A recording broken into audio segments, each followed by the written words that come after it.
Hello everyone, তোমরা সবাই কেমন আছো? দিনটা ছিল 23শে জানুয়ারি। তো সবাই মিলে ঠিক করেছি ফ্যামিলি পিকনিক করব দূরে কোথাও গিয়ে। তার জন্য সবাই সকাল সকাল সব কিছু গুছিয়ে নিচ্ছি। আর এখানে মাছটাও ম্যারিনেট করে নিচ্ছি। আর সকালে ব্রেকফাস্টে কী খাবো আমরা সেটাও কিন্তু বাড়ি থেকে প্যাক করে নিয়ে যাচ্ছি। তো তারপরে সব কিছু রেডি করে নিয়ে নিজেরাও রেডি হয়ে গেলাম। রেডি হতে হতে অনেকটাই লেট হয়ে গেছিলো আমাদের।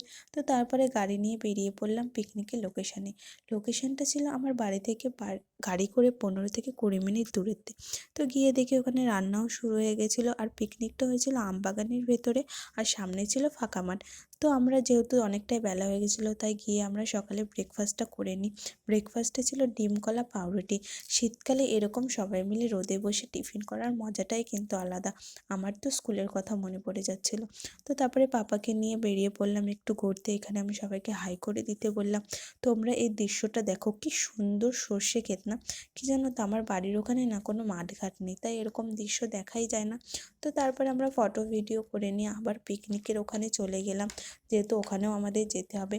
তো গিয়ে দেখি রান্না প্রায় হয়েই এসছে। তো তারপরে আমাদের যে ম্যারিনেট করা মাছটা ছিল ওটা আমরা কিন্তু ভেজে নিচ্ছিলাম। এটা কিন্তু আমরা সবাই কফির সাথে খেয়েছিলাম। তো যা হয়, এতদিন পর সবাই মিলে একসাথে হয়ে আড্ডা, গল্প, হাসাহাসি সবই করছিলাম। তারপরে কি, পিকনিকে এসেছি আর নাচ না করলে হয়? আমরা কিন্তু সবাই মিলে খুব নাচ করেছিলাম, খুবই মজা করেছিলাম পিকনিকের দিনটা। তো তারপরে নাচতে নাচতে আমাদের প্রায় অনেকটাই বেলা হয়ে গেছিলো। তো তারপরে কি, সবাইকে খেতে দেওয়া হয়ে গেছিলো। দেখো, এখানে ফ্যামিলি বলতে কিন্তু আমাদের সব পাড়ার ফ্যামিলিকে নিয়ে আমরা পিকনিকটা করেছিলাম। তো পিকনিকের লাঞ্চে কী ছিল সেটা কিন্তু তোমাদের অবশ্যই শেয়ার করব। তো দেখো, আমিও তারপরে খেতে বসে গেছিলাম। তো ছিল বাঁধাকপি আর ছিল মাছের মাথা দিয়ে ডাল। তারপরে ছিল লাস্টে মাটন। তোমরা কে কে মাটন খেতে ভালোবাসো অবশ্যই কিন্তু জানিও।